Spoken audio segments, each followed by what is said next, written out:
Welcome back, everybody. The last of our major conference preview before the 2025 college football season leaves us with the Big 12. Much like the other ones, we are going to break the teams into 5 categories: your bottom feeders, middle of the pack, contenders, playoffs, and champions. This is a very chaotic division. I don't expect anybody to agree with who I have as the champion, but much like the other ones as well, this is all just going on vibes and how I feel about each team. So let's get right to it. The bottom feeders. Starting with Arizona, second year for their coach, horrible year last year. It's going to take a little bit before they can climb themselves out of this basement. The Houston Cougars, I really just don't know a ton about that team. So I'm just going to leave them down in the bottom feeders with Oklahoma State. Yes, Coach Gundy is great, but he does seem to be losing control of that program a little bit. A really tough year last year. Don't see them climbing out just quite yet. Middle of the pack, Cincinnati, trying to get back to, they were the only G5 team to make the 14 playoffs, see if they can get back there. Seem to be trending in the right direction, but not yet. Colorado, prayers up, Coach Sanders, hope all his medical issues clear up, but when you're losing a quarterback like Shador and you're losing a player like Travis Hunter, it's hard for me to put you any higher than middle of the pack. Kansas,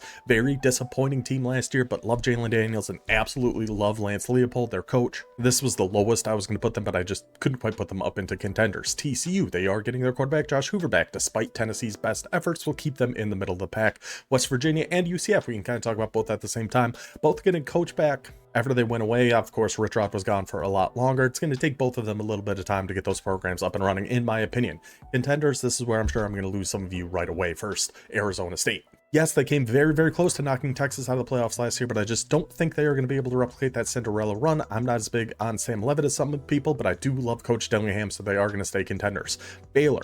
I'm expecting big things out of Sawyer Robertson. I think they're going to get back up into that contender status, and they've been middle of the pack for some time.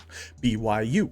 If anything, I could drop them down to middle of the pack. Maybe I should have now with Jake Retzlaff leaving, but I think contenders, that's still a talent off roster. I'm still comfortable putting them there. With Iowa State and Kansas State, the Farmageddon, the matchup in week 0, the main event, that might just determine their entire Big 12 seasons. I got them both as contenders. Now going to the playoffs, the Texas Tech Red Raiders. They've clearly shown a willingness to spend in the program. Let's see if it's going to translate onto the field. I think it will, and they will get their way into the playoffs and the conference champions, the Utah Utes. Utah's got my favorite coach in the division, and I love their quarterback addition of Devin Dampier. I think Utah is going to be back where they've been for feels like a decade at this point. Utah is my Big 12 champion. You guys let me know, what did I get right? What did I get wrong? And this is going to be the last of our conference previews. Next, we are going to look at my predictions for the college football playoff.